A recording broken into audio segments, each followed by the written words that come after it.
സ്വകാര്യമായി കൊടുക്കുന്ന സ്വതക്കക്ക് വലിയ ശക്തിയുണ്ട്, വലിയ പവറുണ്ട്. ആ സ്വതക്ക കൊണ്ട് ഒരുപക്ഷെ ഉള്ള പേരിൽ നിന്ന് ആളെ മാറ്റാൻ വരെ സാധ്യതയുണ്ട്. ബഹുമാനപ്പെട്ട സയ്യിദത്തുനാ ബീവി ആയിഷ റളിയല്ലാഹു തആലയുടെ അടുക്കല് ഒരു പെണ്ണ് വന്ന് സംസാരിക്കുകയായിരുന്നു.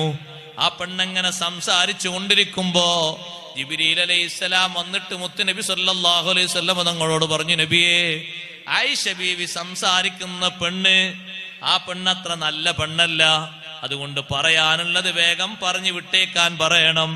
ആ പെണ്ണിന്റെ സ്വഭാവവും മറ്റും പരിഗണിച്ചുകൊണ്ട് ആ പെണ്ണ് നരകക്കാരിയായ ഒരു പെണ്ണാണ്. ആ പെണ്ണിനോട് സംസാരം മതിയാക്കിയിട്ട് വേഗം പോകാൻ വേണ്ടി പറയണം. ആയിഷ ബീവി റളിയല്ലാഹു അൻഹയ്ക്ക് ഒരു പതിവുണ്ട്. ആര് വീട്ടിൽ വന്നു പോയാലും ധർമ്മം ചെയ്യുന്നൊരു പതിവ് പഴയകാലത്തെ ഉമ്മമാർക്കുണ്ട്. അത് ആയിഷ റളിയല്ലാഹു അൻഹയുടെ ഒരു പതിവാണ്. ആ പെണ്ണ് പോകുന്ന സമയത്ത് ആയിഷ റളിയല്ലാഹു അൻഹ അവിടെ ഉണ്ടായിരുന്ന പാത്രത്തിലെ കുറച്ച് കാരക്ക വാരിയെടുത്ത് ആ പെണ്ണിന്റെ കയ്യിൽ കൊടുത്തു. പഴയകാലത്ത് ഉമ്മമാർക്ക് അങ്ങനെ ഒരു സ്വഭാവമുണ്ട്. അതേ സ്വഭാവമാണ് ആയിഷ ബീവി റളിയല്ലാഹു അൻഹയുടെ സ്വഭാവത്തിന്റെ പകർപ്പാണത്. കുറച്ച് സ്വതക്ക കാരക്കങ്ങനെ വാരിയിട്ട് ആ പെണ്ണിന്റെ കയ്യിൽ കൊടുത്തു.